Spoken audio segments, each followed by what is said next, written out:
This is Cuda Chronicles with the Burlington Jr Barracudas and your host, Jerred Bapty. Welcome everybody to the first episode, the pilot episode of what we're going to call a little show called the Cuda Chronicles.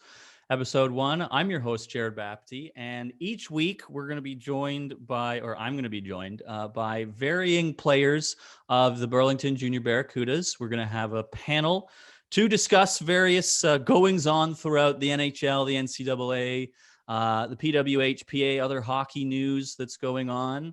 And this is going to help showcase our players and show their hockey knowledge and give you a bit of a different insight into not just hockey, but the generation coming up, as we'll see throughout the next several years in women's hockey. But today on our pilot episode, we're also, of course, throughout the first season of our show, we're going to have guests, various interviews that our players are going to chat with, as well as myself.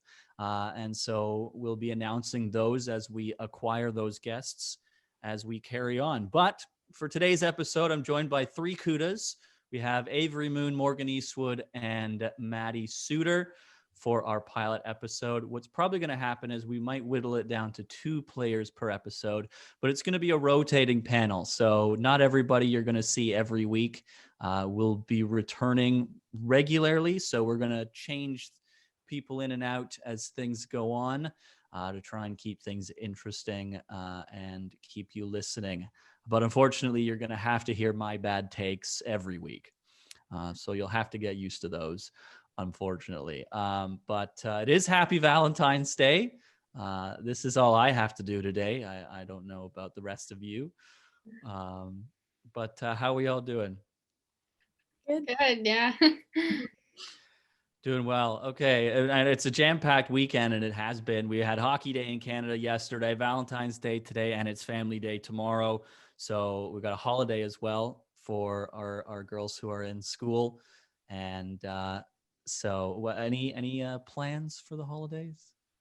Nothing really.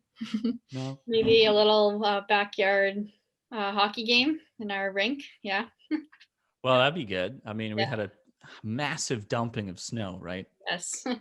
How fun was that to shovel? Not fun at all. No, it took quite a long time to shovel that and the driveway. Not fun. Yeah, we have a pond in our backyard too, and it took like an hour to shovel. It was so heavy. It wasn't just like light snow. It was like Heavy. Yeah. a long time. Well, it's pretty fluffy, but there was a lot of it, right? Yeah, so it just piled up. Well, and Ron McLean had to shovel a lot of snow yesterday on the outdoor rink that he was at hosting Hockey Day in Canada. So what we'll do is we'll start with the NHL because of the big day that it was yesterday. We'll go through each team because there's been a lot to cover over the past month. And each Canadian team kind of has its own big story going on right now. So we'll start with Vancouver and just what exactly is going on in Vancouver. They're sucking. Yeah. Yeah, they're in a bit of a skid, obviously. I'm not really sure what's going on, if it's something among team in the dressing room behind the scenes, or if they're just, I mean, every team obviously can't be perfect all the time. They're going to hit a skid. So maybe this is their time. Bounced back last night, I guess, a little bit with their win. Well, they did, and they shelled the Flames, to be Yes. blunt. Yeah. Yep. 45, 46 shots. Yeah. Feel bad for Markstrom. Yeah. What's that like, Morgan, when you're in the net and you're just getting pelted with pucks, but your team doesn't seem to be able to score in front of you? I mean, okay, well, that part is frustrating, but I mean, what can you do? As much as some people might not want to admit it, it is fun getting absolutely hammered with pucks. You got to get, like, as soon as you're hitting, like, the 40s, that's when it's, like, a good game, So it can get to, a little frustrating, but lots of shots makes a good game. Well, you get into a zone, right? Oh, yeah. Right. And Markstrom definitely was in a zone last night for Calgary, but Vancouver was able to solve him. it took about 55 minutes for them to get the win, but they got it. Now, what got me, and this is what I don't really understand, is everybody's been all over Jim Benning and Travis Green, GM and head coach of the Canucks, for everything that's been going on. The Canucks didn't bother to try and keep a hold of Jacob Markstrom, first of all, Tyler Toffoli, Chris Tanev, a lot of big pieces left. And then the owner comes out and backs the GM and the coach. Now, for me, I don't really see specifically Jim Benning sticking around past this year. To me, letting those guys go was too much of a blemish to overcome. And Jim Benning's had a lot of that kind of stuff going on throughout his tenure, where he's made good acquisitions and then they're gone. I mean, the Louis Eriksson contract is a behemoth that is not servicing them at all. Yeah. Yeah, I think their cap space is getting a little tight as well, which is giving them some problems. I think that's why they didn't put up much of a fight for Markstrom. But yeah, I see what you're saying. It's a little bit too much. I think that too much damage that the coach has done, and it's probably time to go. So where do they go from here? Like, you're out shooting opponents to hell. They outshot the Leafs to hell in the third game they played, but still lost. And they pelted Markstrom and just barely got the win. Yeah. Well, their goalie's not doing so well either. Like in the Leafs game, it was 2 shots and a goal, which, I mean, it's not all the goalie's fault if they're losing, but if it's 2 shots and a goal, that's not great. Yeah, Thatcher Demko has been struggling to regain the prowess, I guess you could say, that he had in the play-in round last August. Yeah. Right?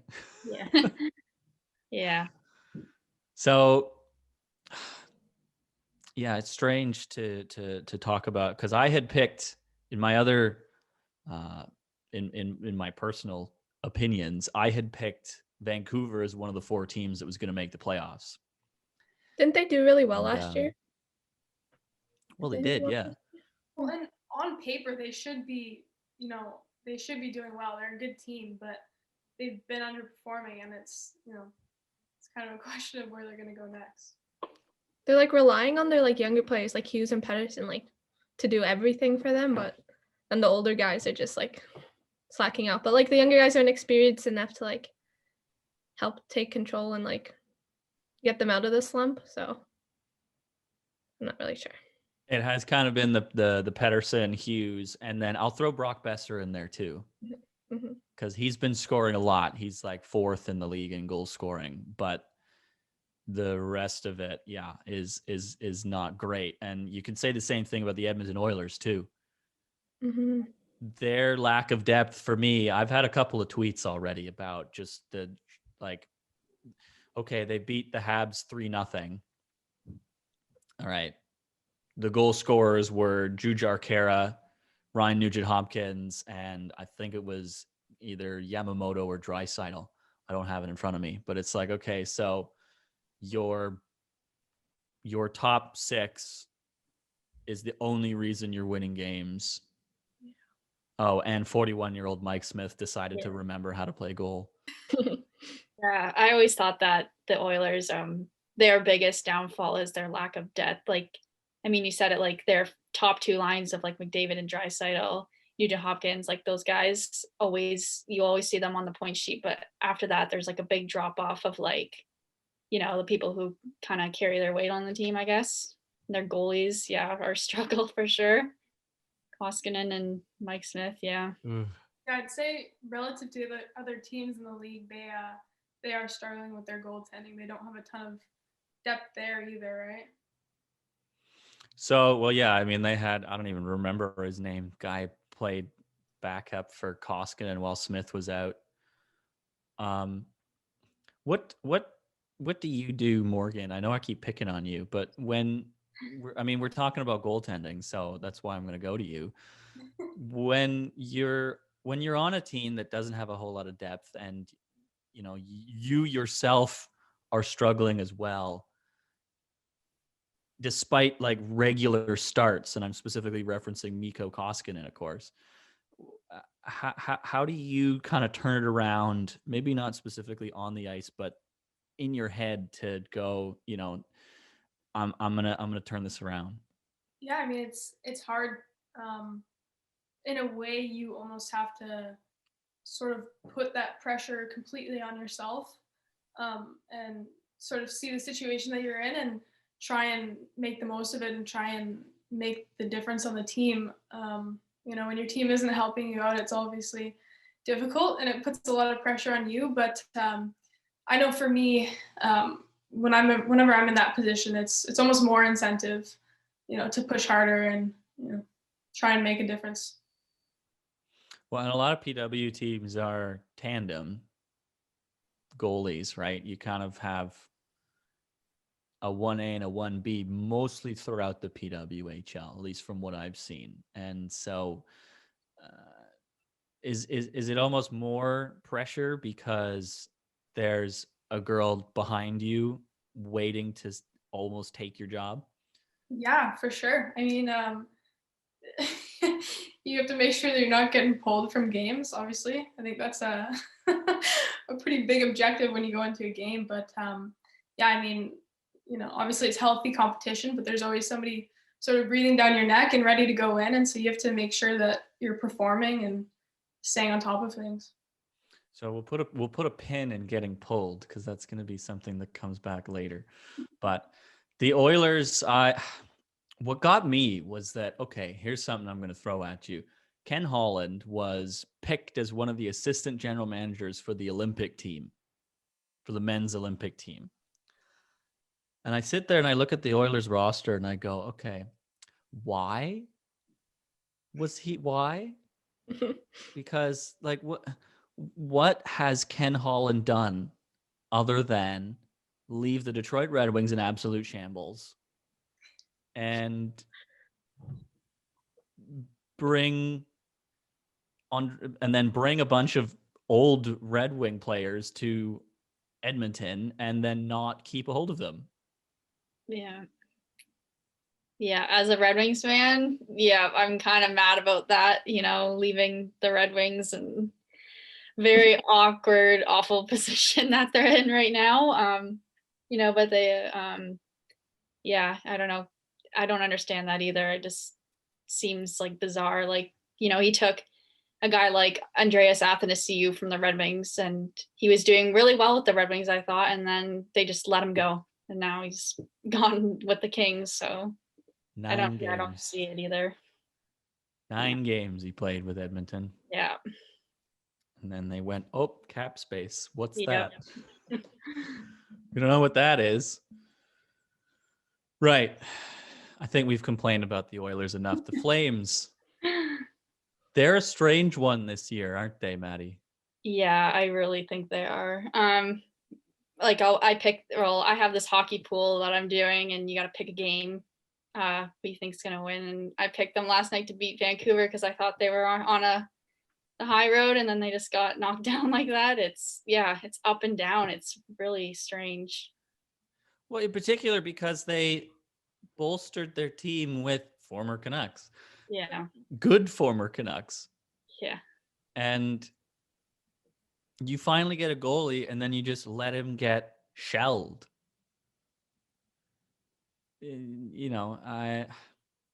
I'm very confused because, again, I picked Calgary as the second of the 4 teams to go in. I didn't pick Edmonton because I love McDavid and Draisaitl, but wow, when you have 2 players that are responsible for 70% of your offense.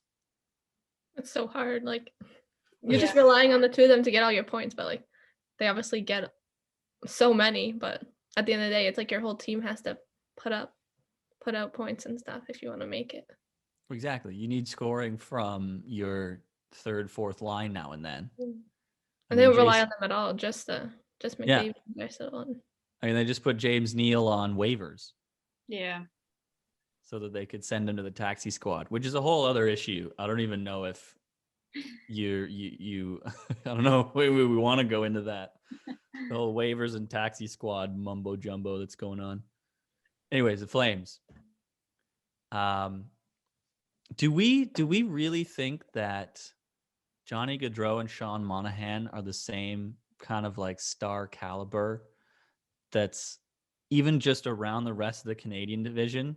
Like you look at every other team, you got, McDavid, Draisaitl, we just mentioned, Pettersson, Horvat, or Pettersson, Hughes, whatever you want to call it, Matthews, Marner, and then like Scheifele, Wheeler, or Scheifele, Ehlers in Winnipeg.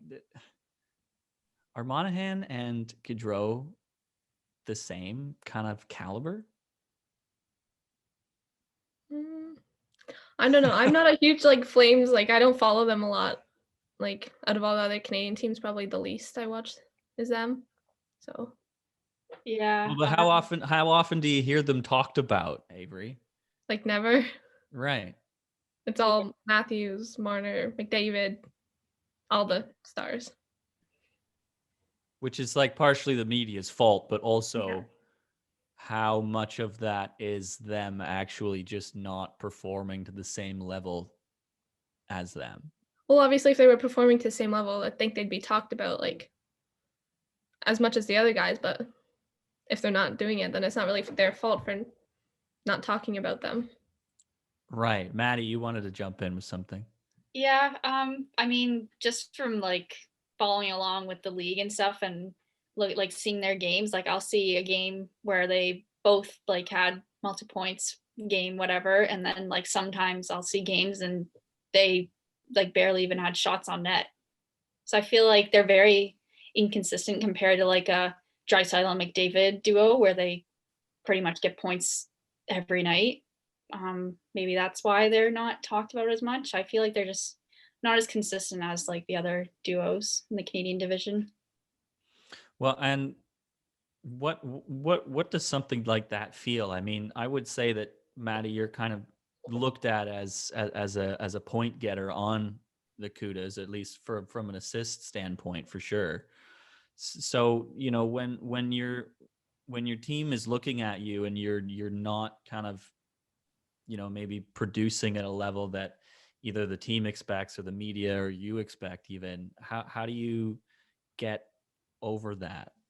Yeah. I mean, I know that like if I don't get a point in the game, like I'm not going to be super upset about it. Like obviously, like it's not about me, about the individual, like kind of thing. Like it's about the team and winning. And if we're winning at the end of the day and I didn't get a point in the game, like I honestly don't care whatsoever. Like it's all about the win. And I know that like if I play a couple games in a row and I'm not, getting as like any points or anything like that, like I know it'll come.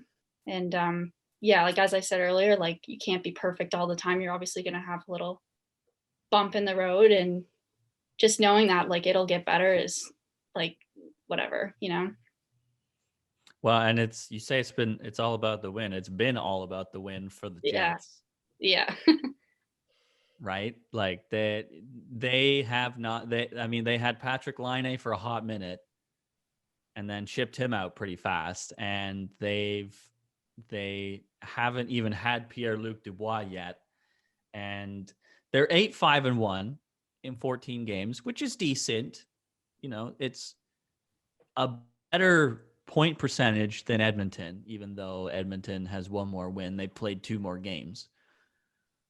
But I mean, Winnipeg, a team that maybe people didn't necessarily think was going to be that good because their defense was like, whoa, when everyone left. But they've figured out how to build something up again rather quickly. Yeah. Yeah, I agree. Like, as you said, like, their defense was like, yeah, but I think they have a good goalie in Connor Hellebuyck. And I mean, Ehlers has been really great this year, and so is Scheifele and all those guys. But yeah, I honestly think that their team has been a little bit underneath the spotlight lately with the Line A trade and stuff, and the media saying like all this and that, but obviously like that hasn't affected them because they just go out and perform like they know they can and get that win. It's like all that matters in the league. Like I don't think they really care about what anybody's really saying. So is Paul Maurice a bad coach? I'm not really sure. I don't know. I wouldn't say he's a bad coach. I don't know. Or is John Tortorella a bad coach? I mean, I don't know. It's hard to say. I don't really think anybody in the NHL is a bad coach, really, but I guess you got to work pretty hard to be an NHL yeah, coach, right? and I mean, like I see him sitting like Patrick Laine, like Tortorella, but any good team where like a player stepping out of line, like you're obviously going to get consequences for that. So, I mean, like I think it's been like taken care of, and it probably doing that won't happen again. And it seems like Laine's been bouncing back down there. I don't know. He's scored It's a like couple goals. 4 goals in 6 games or something. Yeah. Seems to be doing good. He scored a goal in his first 3 games and then they benched him. Yeah. The coach said Tortorella said it was for like mouthing off or something. So Yeah. but I don't know. Sure. Who knows? We can't really know that or not. We'll go with that. Yeah. Does benching work then? I would think so. I don't know. Like I think it makes you mad, but like it Well, like have you been benched before, Maddie? I probably like have like not really like sit on the bench and think about like this, but like it's been like, oh, like someone else go out for me, then it makes me like mad, like it lights a fire under you and it wants to make you like work that much harder to show like that you are like the best that you can be, and you like have proven that you belong on this team, you belong playing out there in the last like minute or whatever to try score a goal. So I think it makes you like it works because it makes me mad anyways if I ever get like skipped or something, like makes me want to show that like I deserve to be there.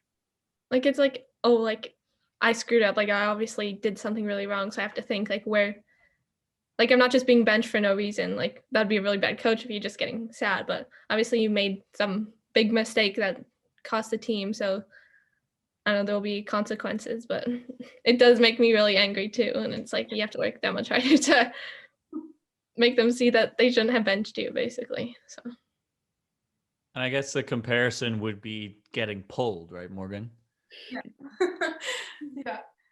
Yeah, I mean, how could it not work? It also depends on how you handle it personally too, right? Like there's some people who will take that and it'll just kill their confidence and probably kind of act as a setback for them. And but for me, luckily I haven't been pulled too much in the last couple of years. I've kind of gotten myself together and moved past that sort of thing. But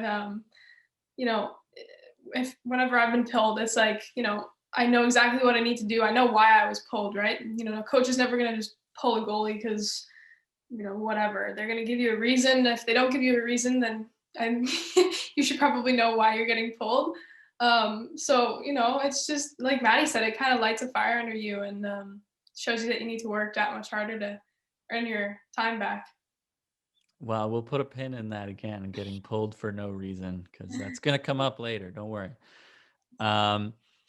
To me, I don't know. Like, I know the media's just been blowing this up about, Tortorella sat Pierre-Luc Dubois and then traded him. And now he's sat Laine, less than 5 games into his, arrival in Columbus. And I don't know.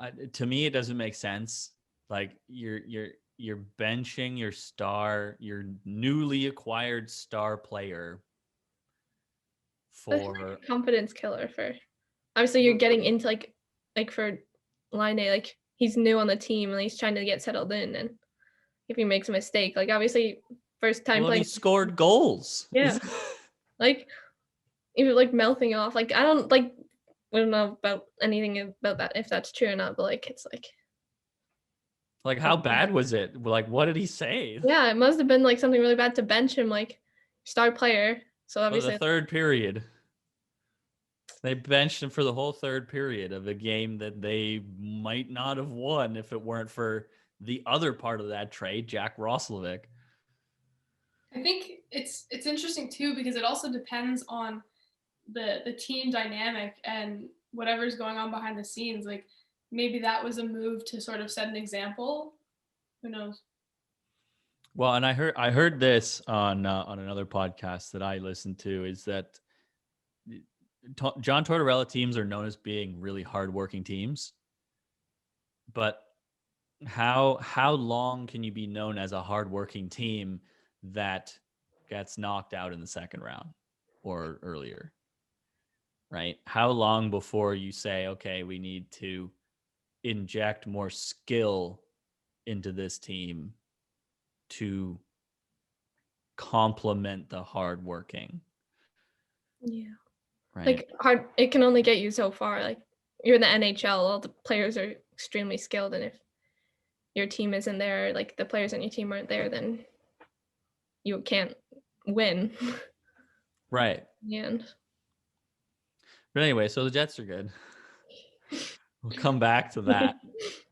The Jets are good. Line Ace sort of, I don't know. I mean, he played 21 minutes, I think, in the last game Columbus played. So, whatever. But the Montreal Canadiens, this is a hardworking team, right? You want to talk about the Montreal Canadiens.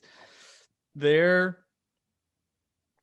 not really known to have any kind of like elite star talent. They have a lot of good players, but for me, like if I were to take anybody from the Montreal Canadiens and put them on the Edmonton Oilers, the Toronto Maple Leafs, maybe even the Vancouver Canucks, most of the Montreal Canadiens are probably going on the second line.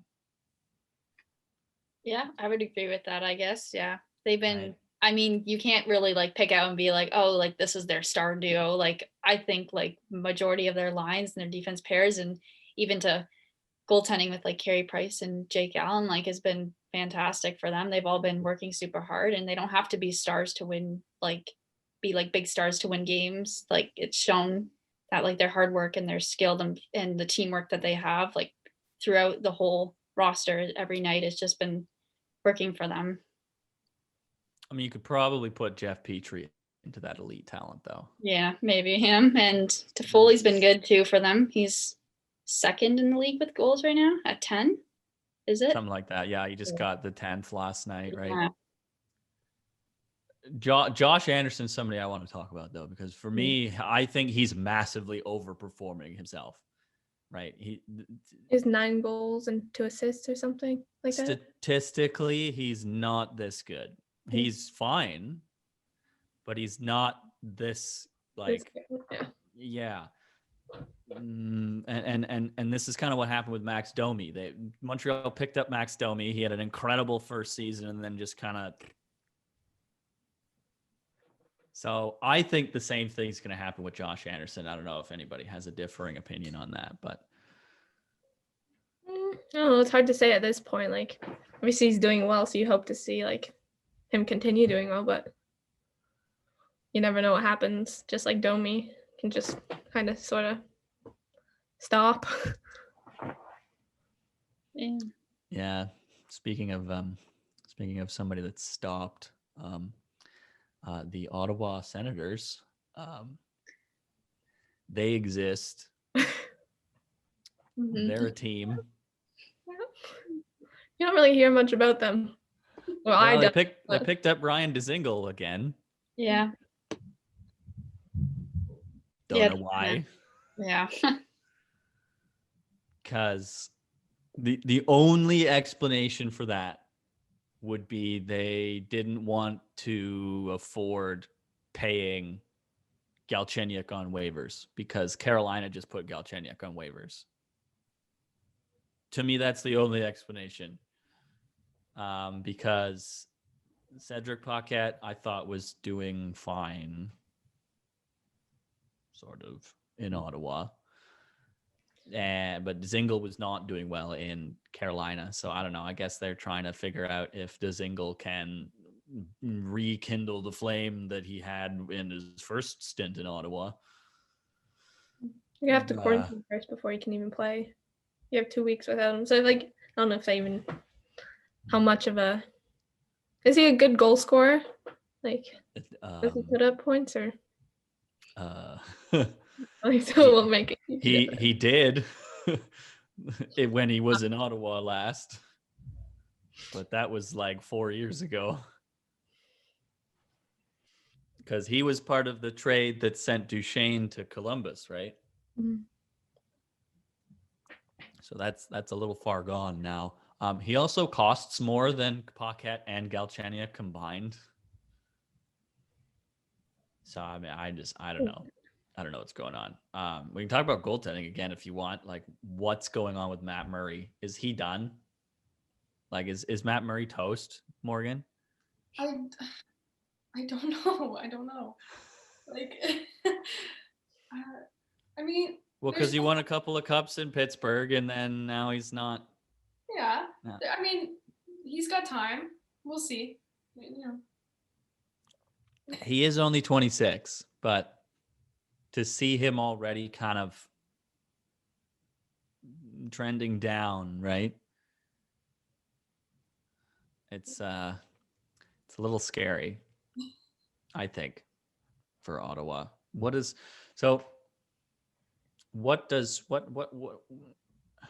Ottawa excited about what they've got going right now? Like, is it trending up, or is this kind of, flying into a mountain? Yeah.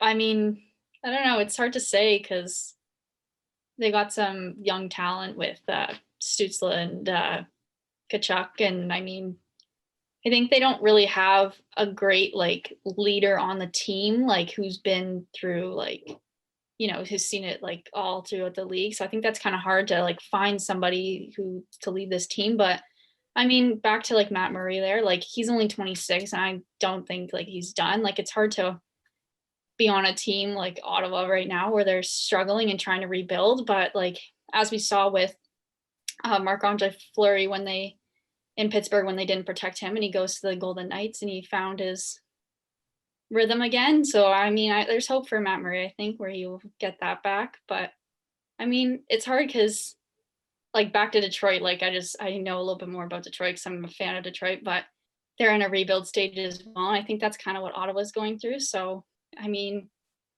it looks like their draft pick and, I don't know, a couple of their players are helping them get back to where they need to be. So I don't know, hopefully in the next few years they get there.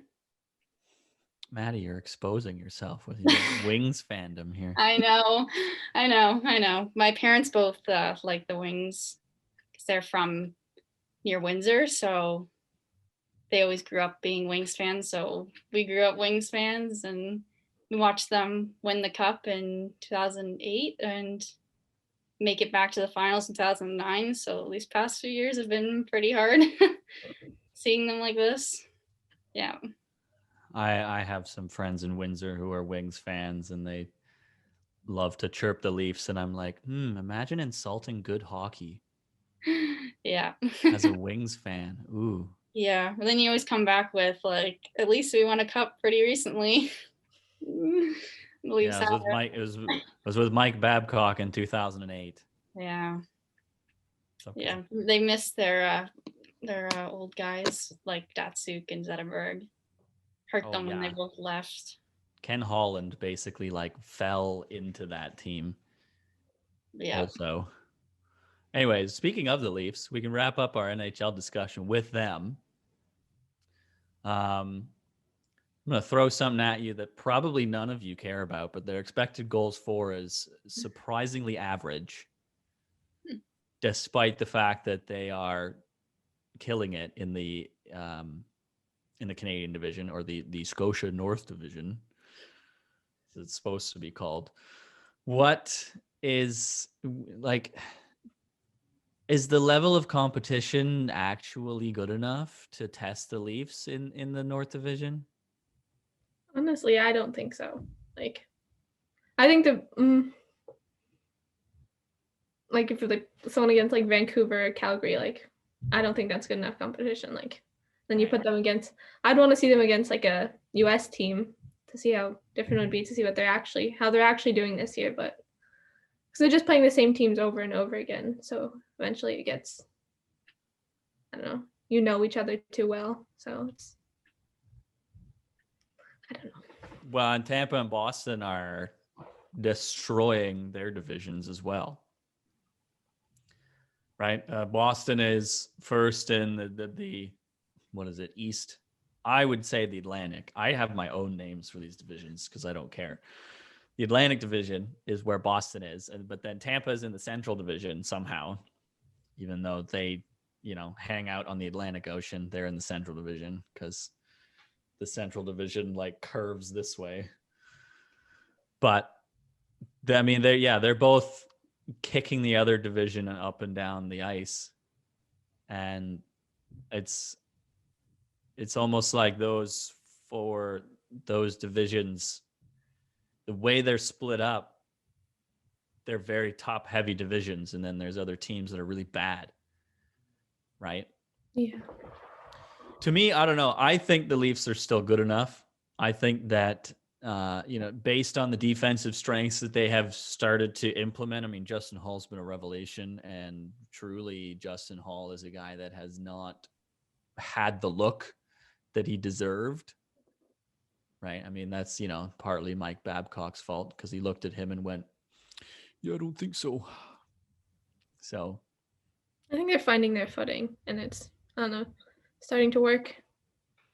Well, and I want to ask about the leadership as well, because they've done this a few times where they brought in old guys, like they brought in Patrick Marleau. They've brought in guys, and they've kind of had guys like Leo Komarov, even you can go back that far, where they brought them in for leadership qualities. But this, to me, this year feels different. I don't know how the rest of you feel about it, but like Thornton, Simmons, they just seem to have, and even Spezza, they just seem to have a different impact on the team. Sorry, Maddie. No, go ahead. Like I love like watching like Wayne Simmons play. Like he works so hard, and he knows how to get the team like pumped up, like by fighting or anything. So I think he was a really good like addition to the team in terms of leadership and just turning it around, kind of. Yeah, I think like Spezza and Thornton are producing, their weight like more instead of just being there. Like I felt like, last season when Spezza was just there and he kind of never really played like fourth line sometimes. Like I didn't really notice like those type of guys that they had on their team for leadership, but this year they've been playing like more with, like, for example, like Simmons plays with Matthews on power play. Like he's been out there a lot more. Like they get more out of their older players who are supposed to be there for leadership. And I think it's working a little bit more than it has been in the past few years. So if we were all to pick 4 teams now who are going to make it to the playoffs, or I don't know what they're going to call it, the play-in offs round tournament thing. At the beginning of the season, my 4 picks were Toronto, Montreal, Calgary, Vancouver. I'm regretting the last 2. Why don't you go first, Maddie, with who you think is going to be in the Final 4 in the Canadian division? Yeah. Before the season, I would have thought different, but now I'm thinking Toronto, Montreal, maybe Calgary. I still have hope for Edmonton. I don't know, but maybe Winnipeg as well. I don't know. One of those 2, I guess. Yeah. It's annoying because Edmonton's probably going to make it, and everybody's Yeah. going to be like, "Oh, Ken Holland's a genius." Yeah. Like, no. Yeah, I don't know. Draisaitl are that good. Yeah, I don't know. I still have hope for them. Hopefully they can get some more out of their other lines. Morgan, what do you got? I'd say same thing, Toronto, Montreal for sure. I don't know I don't think the jury's out on Vancouver. I know that sounds maybe a little silly right now, but with the owner backing management and backing the coach, I think that's gonna kind of create a bit of a shift, hopefully in the team environment. So I don't necessarily know that nothing is gonna come out of that. That might be a bit of a reach, but and then I don't know. For me, it's Well, they have vastly outshot their opponents in the last few games. Yeah, so I'll throw you that one. Yeah, I mean, and like I said before, like on paper they should be doing well. Yeah, they really just need a save. Yeah, there's still time that they can turn things around. So, there's a little bit of hope there, maybe. Do you have a fourth team? I was gonna say either I don't know, maybe Edmonton. Definitive. Okay, I'll say Toronto, Montreal, Edmonton, Vancouver. And Vancouver is a reach. That's like a gamble. We'll see about that one. Aves? Toronto, Montreal, obviously. I think Edmonton is gonna, just because how much points and stuff McDavid and Draisaitl and all of them put up. Like, I don't know. The last spot is really kind of up for grabs. It's very like with Vancouver and all of them, like it's hard to tell how they're gonna play because like Vancouver losing how many games in a row and then winning last night against Calgary.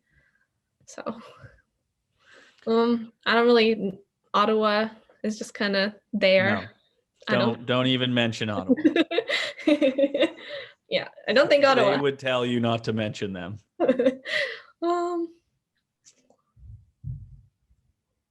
Definitive. I don't know. How are the Jets doing?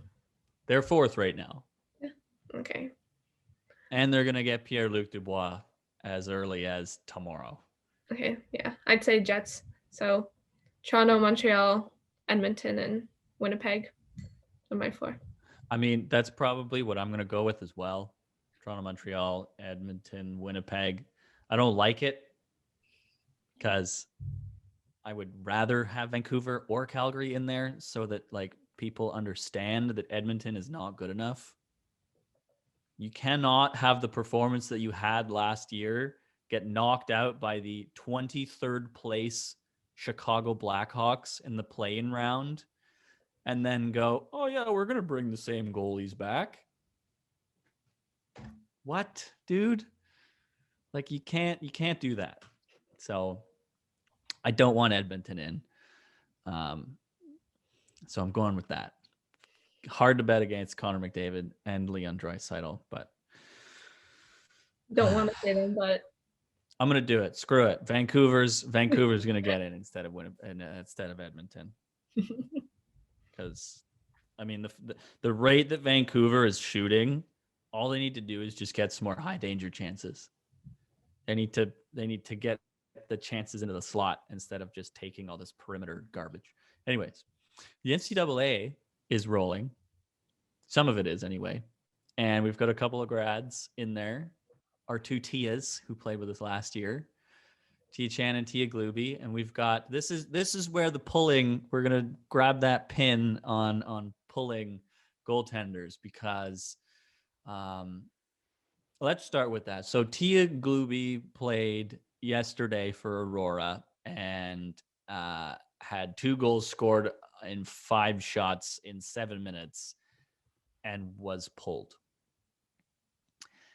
And me personally don't really understand why you would do that because in my opinion, Tia has been the better goaltender of the 2 that they've played. I think they have a third actually. But Tia stopped 104 shots in 2 games. And those were her first 2 games. That's insane. to give her a chance. Like she proved herself in those 2. Yeah. And I mean, the 2 goals that she got, I mean, the second goal she got scored on, it was just kind of a floater from the high slot that she didn't manage to snag with her glove. And she was visibly upset about it, which I get. But I don't know.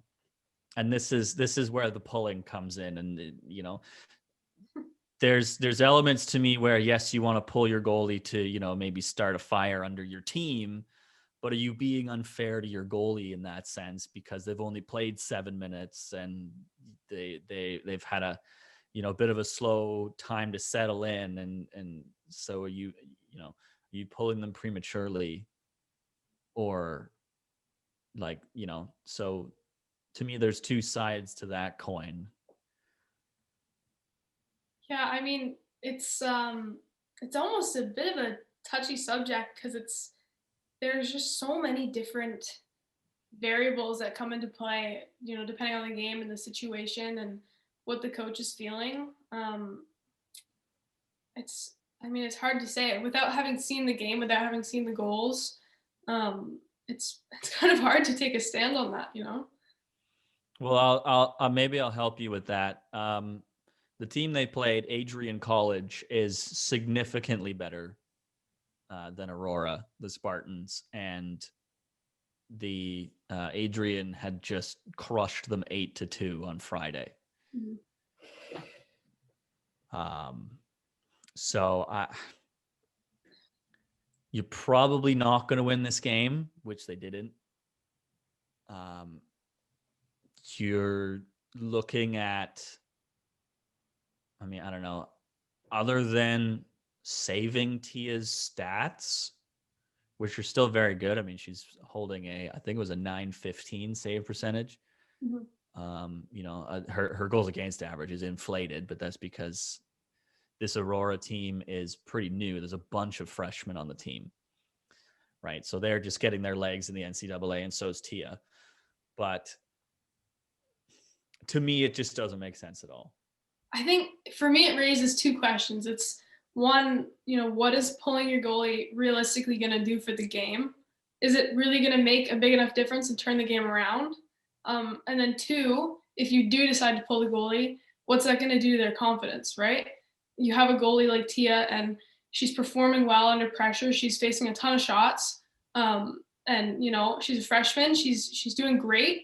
And so pulling her in that situation, you know, what's that going to do for her moving on? Is that going to set her confidence back? Is it going to make her feel unsure, or is it going to, you know, maybe start something different and push even harder? Like it's a tricky decision because, you know, there's a million different outcomes. You have no idea how even the team's going to react to that, right? You know, the last thing you want to do is have your team lose confidence in your goalie by pulling them out of a situation like that.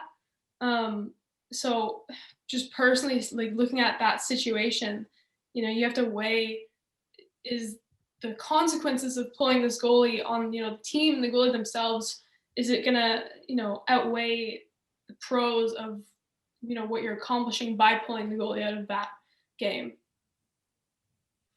Well, and we can look at almost the opposite end of the spectrum with Tia Chan's performance on Friday. 1-0 shutout of Holy Cross. That's her third shutout of the NCAA already. She's 4-4-1, and I don't know how many of the games you three have been able to catch, but for me, this hasn't been about, you know, Tia not stopping enough shots to get those 4 losses into the win column. For whatever reason, UConn has a defensive issue, in my opinion. There's a lot of fire drills in their defensive zone. I mean, the last game I tuned into last weekend, one of their defenders passed the puck like behind them, behind the net. So they were in the corner. They took it into the corner, sent a blind pass behind the net, which got picked off, obviously, centered in front, and they scored. And I was just like, yikes, dude. What are you doing? Stuff like that. That's just on the defense. Like, yeah. It's like pass right into the slot or something like that. That's, I don't know, for Morgan, like those really hard to stop. Like just They're, especially when they're unexpected too, right? You know, you have to have trust in your defense, but obviously you also want to be keeping your head on a swivel and making sure that nothing like that is going to happen, but it's a hard play to see coming, and that's that's a pretty quick situation to get your head around and to react to. Yeah, it was a bang bang play, right? Yeah. I could never be a goalie. Or in like house league or like novice, when I do it, every time they scored a goal, I'd cry. I just stand there and cry. I don't think that would go over too well now. And Yeah, probably not. Can you imagine? In the PW, just tears roll down your face every time you get scored on. I think that would be grounds to be pulled. Yeah. Yeah. Definitely. Well, what's see, I had a point and it's just gone. This is what happens. Get distracted by things. I always say that you have to be a special kind of person to be a goalie, right? There's always that one position in every sport that it's like, oh, you're the special person here, because everybody can be, anybody can be a forward or a defender. Anybody can be a wide receiver or a first baseman, but it takes a special person to be a quarterback, a goaltender, a pitcher, right? So, and this is why we talk about it a lot. And it's pretty undervalued actually in the NHL. Everybody values goaltending until they want to pay for it, right? If you're getting $6 million as a goaltender, you're seen as that's a healthy salary. Yeah. Unless you're Sergei Bobrovsky or Carey Price. Yeah. But that Bobrovsky contract is a yikes. But anyways, we'll carry on. Anything else to mention the NCAA? I don't think so. Not really. No, it's unfortunate because most other leagues aren't playing. Like we mentioned off air, Maddie's going to Union. They're not playing. Unfortunately, Union College, their division is shut down. All of U Sports is, of course, still shut down, except actually not, because U Sports in the Atlantic Canada is starting up with some exhibition games. So that'll be fun. Yeah, I know that Emma, my sister, she's she's at Western right now. Not being able to practice and not even being able to see her teammates has been really hard. But hopefully, with this lockdown lifting a little bit, they can practice and maybe play some exhibition games like the Atlantic is. I think she would really. Well, and what's hopeful is, from what I've seen, I think Kingston is supposed to be going into the green zone. So like the Queens Gales hockey team might start to get some practice there. And I know we're hopefully going to move into the red zone on the 16th, on Tuesday. So fingers crossed that we can start practicing as well. Yes. What's that going to be like? Because truly, I mean, none of you have been on the ice officially on a rink since, just before Christmas. Yeah, I mean, I've been like on the backyard rink whenever, but it's definitely not like the same intensity as like our normal practices would be. So I think, that's what, like 4 strides and you're at the other end. Yeah, pretty much. It's like going to play pond hockey. Yeah, like it's not intense at all. Like it's just a fun scrimmage. So like, I don't know, like as it was before, as I was saying, like getting back to the practices like was definitely a little bit of a challenge. Like I remember in the summer when we all first skated again, like it was like learning how to skate all over again. So I think some similar things will happen probably. It's so different. Like even like you can't shoot in your driveway, and it's like you can shoot in your driveway, but it's nothing near shooting on the ice. Yeah. Like, it's just everything's so different. The cardio, like the intensity of practices, like the cardio. That's gonna be scary. Yeah. Well, and we can relate this to the NCAA too, because most of you, and I would say most talent that's supposed to be going to university next year is effectively losing a year of skating, of practice, of game time. And so like, would it almost be better to stay back? Yeah, I mean, I always like wish that I could just play like one more game with this group of girls before I go off. But like also thinking about next year, I mean, like Union hasn't been playing, but they've been practicing together and stuff, and not playing a full contact game before going there in like a whole like year and a bit is kind of scary to me. Just jumping straight in without having a game in the P-Dub, like with like full contact, like or whatever, since like my like this whole year pretty much, like it's kind of scary to think about just going there like kind of unprepared. So I don't know. What about the goaltending side of things, right? Like you haven't faced any shots really in 2 months, right, Morgan? Yeah. I mean, it's going to be a huge adjustment getting back on the ice again, and we haven't really even scrimmaged since. I mean, when was our last practice? Shortly before Christmas break. And even then, like it was like 10 people, so Yeah. we couldn't do anything. Yeah. Really, the last scrimmage was what I refereed. Like truly, right? Yeah. The last like. That was October. Yeah. I've been itching to get back into a game. It's like, I mean, I'm sure everyone has, obviously, but it's been so long. Like, and it's kind of, I forget that we've been in this for almost a year now. No games. Practices have been a bit different than usual, and it's crazy. Well, you strapped on the pads for our Hockey Day in Canada video yesterday, though. So Yeah, freezing. It was so cold.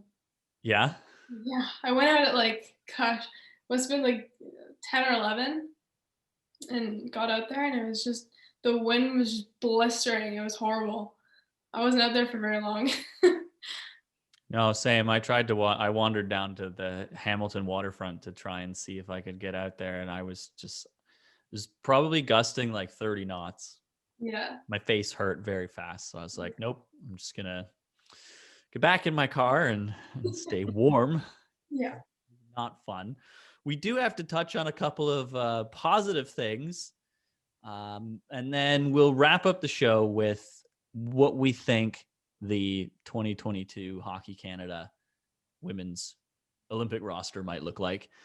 But the Toronto Maple Leafs announced that they're partnering with the PWHPA, following in line with the New York Rangers, and that they're guaranteeing a game at Scotiabank Arena similar to the game at Madison Square Garden, which is massive. And then it's going to be like a marketing, communications, and social media boost as well, with the connections through there, which is pretty cool. They also partnered with Fresh Attitude Salads. I think Avery and I were chuckling about this last night. It's good because it's, like healthy food and stuff. So that's cool. And why don't we all shout out somebody that was on the broadcast last night? I'll start with Cheryl Pounder. I have admired Cheryl's color commentary with TSN for years now, and I think she's the best. I have nothing against Cassie Campbell. I think Cassie's wonderful as well, but Cheryl just seems to have that extra bit of I don't know. I don't dislike Cassie, but I really always appreciate Cheryl when she's talking about the Hockey Canada women and being on the broadcast. I mean, and maybe that's because Rod Black has his grievances when it comes to broadcasting hockey. And I like Rod Black as well, but maybe just not on hockey. It's fine. It's okay. He's good at CFL and other things, but I really like Cheryl. Anybody else saw on Hockey Day in Canada yesterday somebody they want to shout out? I always listen to. Sorry. You're all so eager. It's good. I always listen to, like, after Leafs games or any of the games, listen to Cassie Campbell talk with all of the guys, and I don't know. I like hearing her opinion and stuff she has to say. So Yeah, I honestly, the both of them, both Cheryl Pounder and Cassie Campbell, it's like, they bring some important things to the table, and it's good to have them out there. Yeah, I was gonna say Cheryl Pounder as well. I always looked up to her. I would always go to her strictly hockey camps that they used to hold here in Burlington when I was little with my sister all the time, like every year.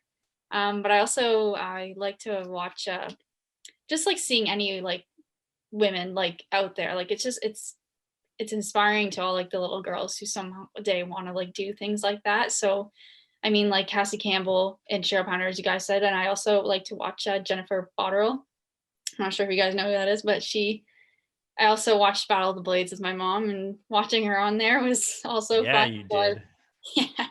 Yeah. So like seeing her on there is really great because she has a big role as well, and I like to hear like the thoughts of like the women as well because they see things differently, but it's also just like inspiring to see like this is a possibility now, like as it was before. So Yeah, it's amazing representation that we're getting now, and everything with the PWHPA. It's all a step in the right direction. So it's nice to see some actual development happening in that regard. I'm waiting for the CBC to announce that Sarah Nurse is going to be a part of season 7 of Battle of the Blades. I talked to her about it when I got that jersey signed, because I was able to cover the Battle of the Blades because that's what that poster is up there. Season 6, right? Yeah, I think. And Sarah was a guest judge, and I was like, "Are you going to be on?" And she was like, "Maybe." And then she wasn't on season 6 or season 6, because season 5, that was season 5, I think. I don't know. Numbers are hard. But we'll see. Nurse was on the broadcast last night as well. She wasn't as involved as she was because she was actually a part of the Thursday night broadcasts on the panel. She was on the desk, and she broke down her cousin's play, Darnell, because it was the Edmonton Montreal game on Thursday, right? Spooner was around as well. She was doing a lot of cool stuff. And Jen Botterill, of course, you mentioned as well.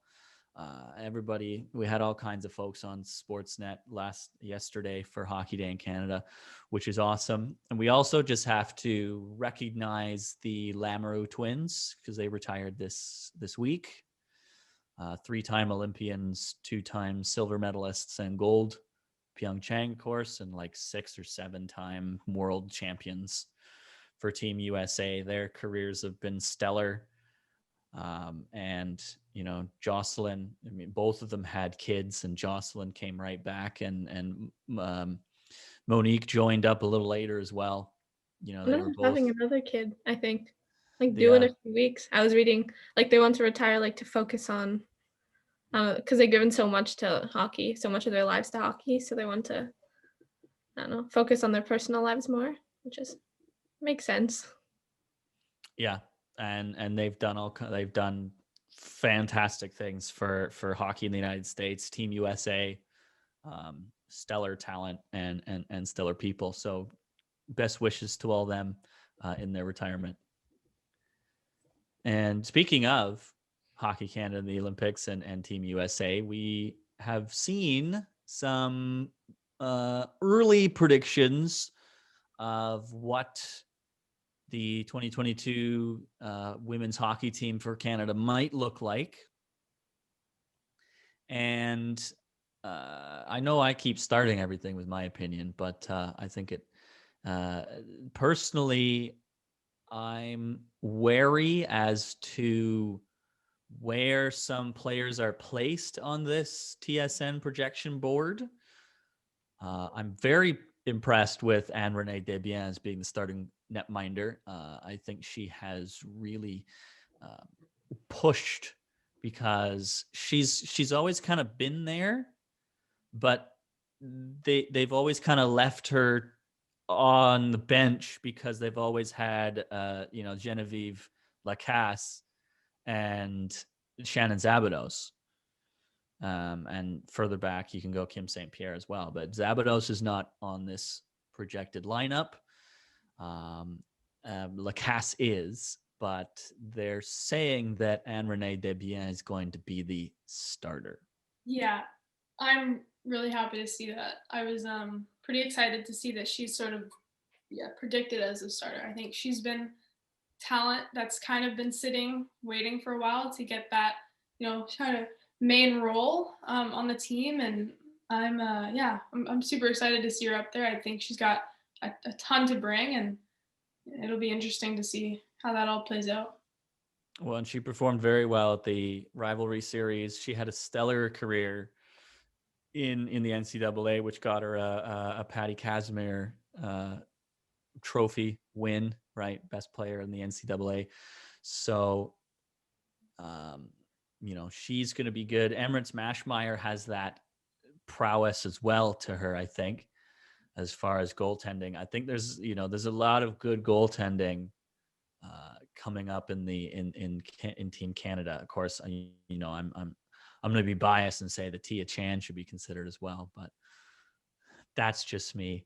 On defense here, this one is, I think this is the one I have the least issue with as well. We'll get into forwards a little bit later, but you've got Mika Zandy Hart and Jamie Bourbonnais on the second pair, and those two have played together before university, after university. They've been a consistent pairing, and they kind of bring a bit of size to the defense as well, a bit more size.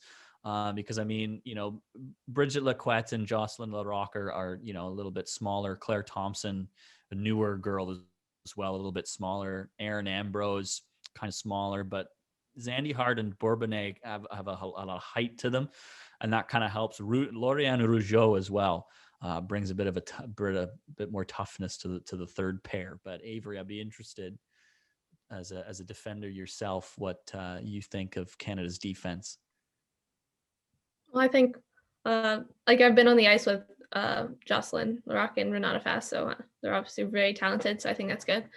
You obviously need defense with size, because I don't know, that's a huge part, clearing the net and just being really physical.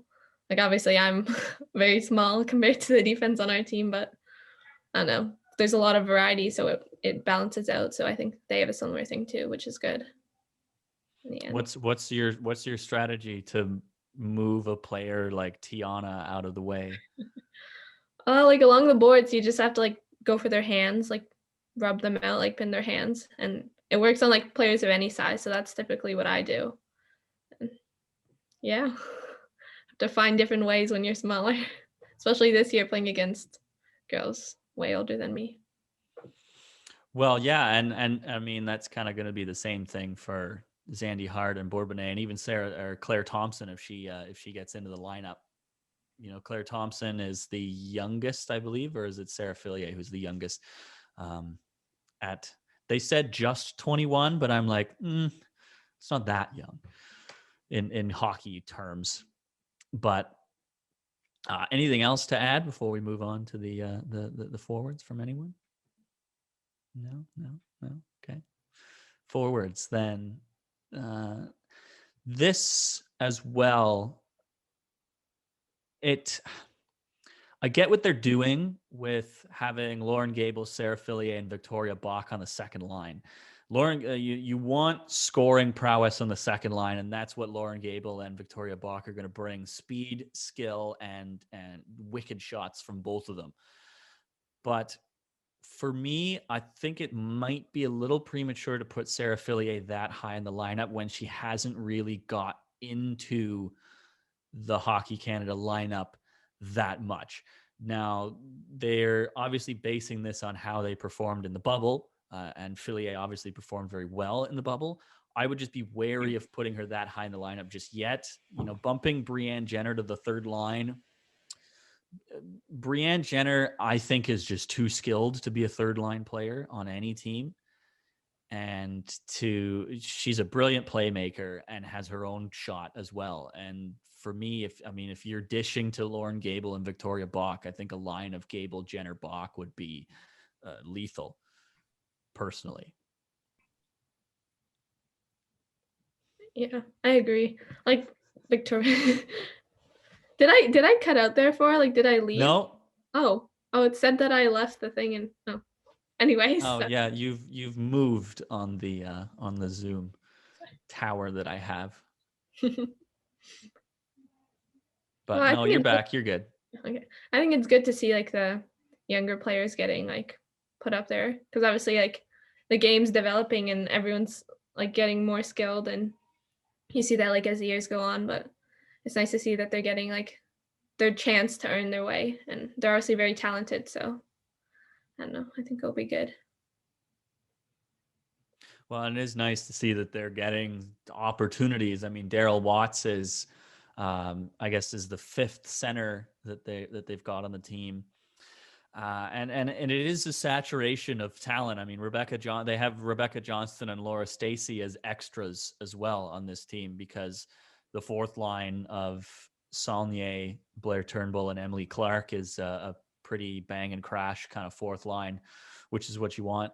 And then Nurse and Natalie Spooner are solid third line checkers as well. And then I would be interested to see, I mean, I would almost interchange. I would say Blair Turnbull could go up on the third line and maybe drop Sarah Fillier to the fourth line, but depending on how things go. I don't know, Maddie, how you feel about something like that. Yeah, I mean, it'll be interesting to see like how they play together, but you know, I don't know, maybe they did like do like things like this in the bubble where they were playing together and that line just clicked, and I'm not really quite sure. But yeah, as Avery said, it is kind of like nice to see that the younger girls are getting up there.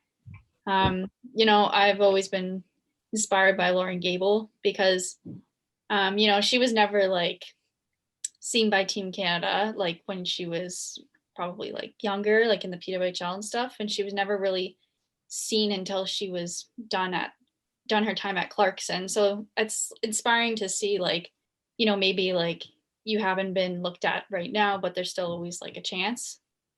But yeah, I don't know. I think the lines are pretty good. Like looking at them right now, they look strong.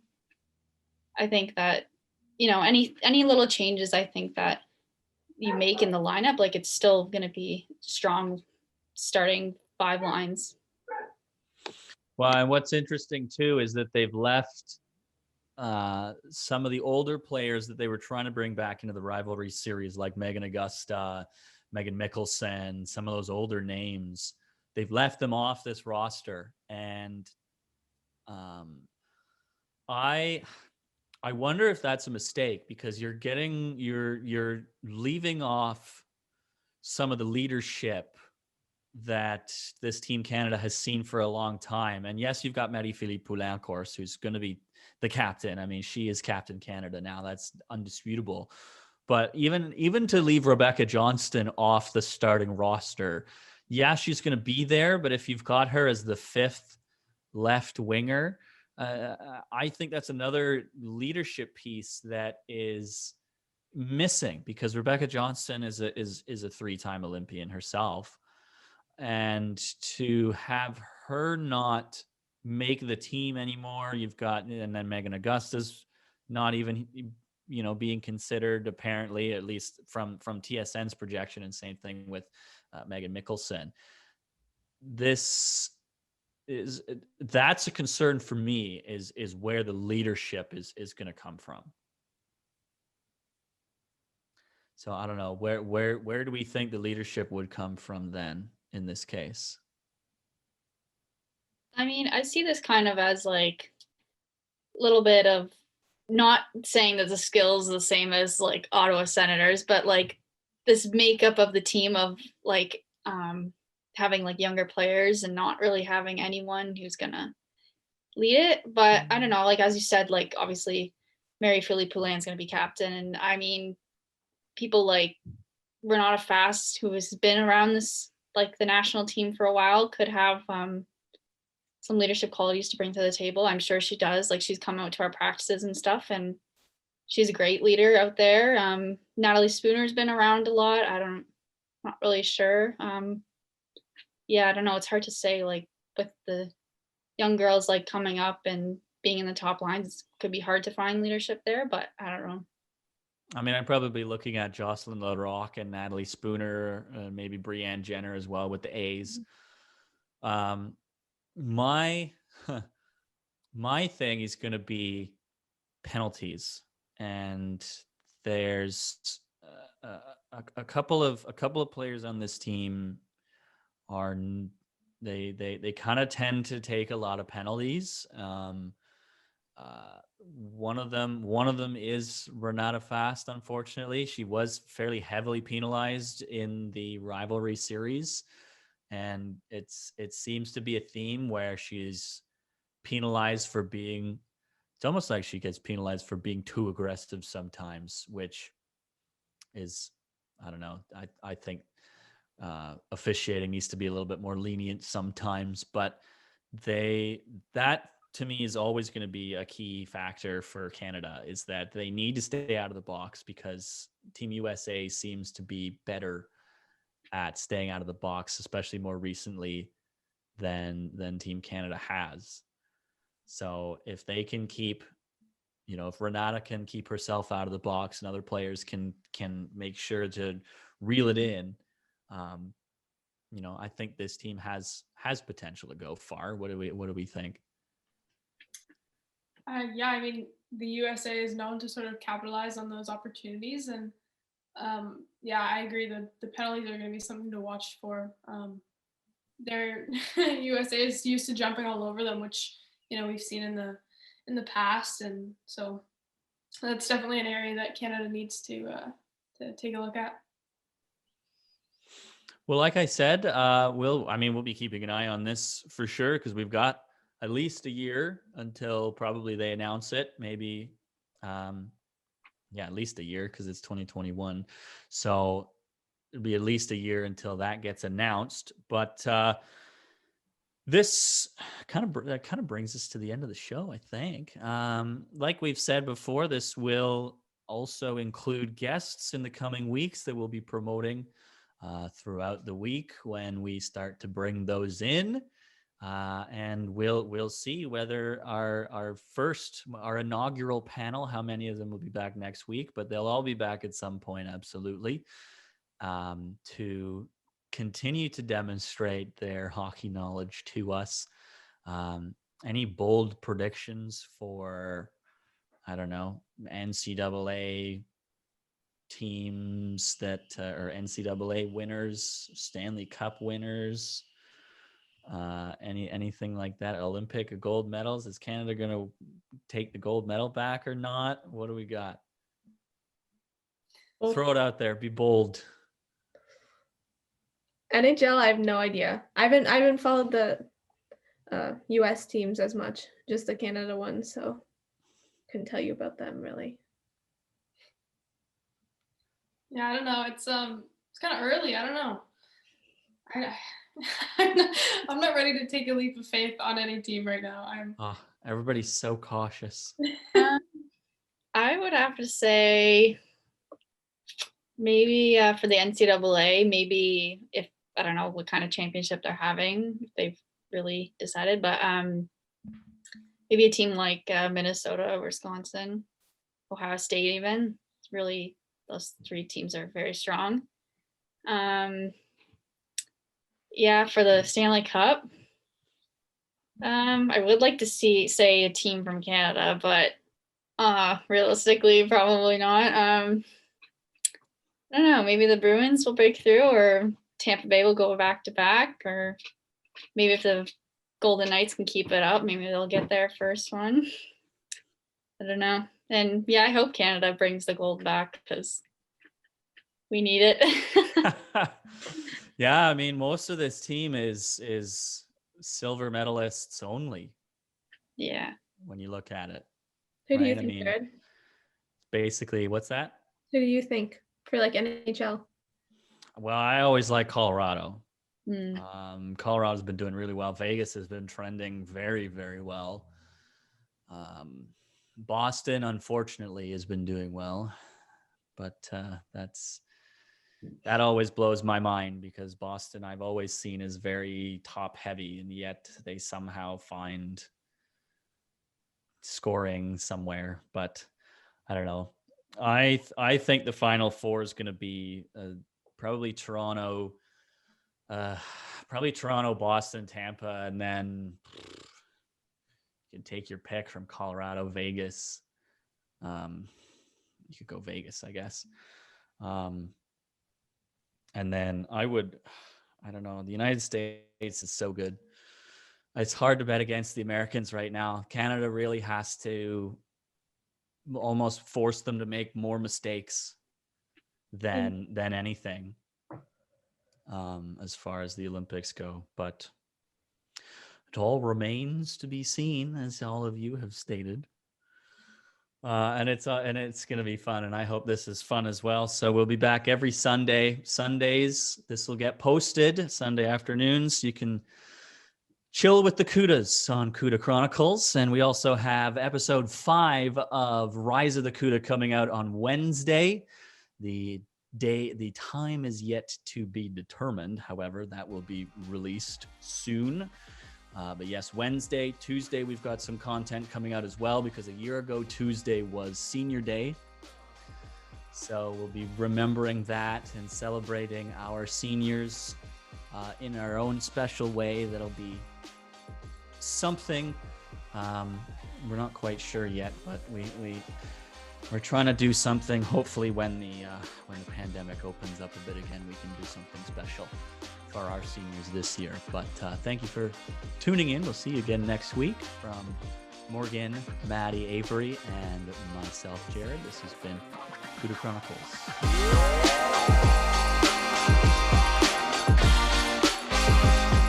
Thank you for listening to this week's episode of Cuda Chronicles. You can follow the Burlington Jr Barracudas on Twitter, Instagram, and TikTok at Junior Cudas. That's at JRCUDAS. Don't forget to subscribe to our YouTube channel and keep updated on future episodes of Cuda Chronicles and Rise of the Cuda. We'll see you right here next Sunday on Cuda Chronicles.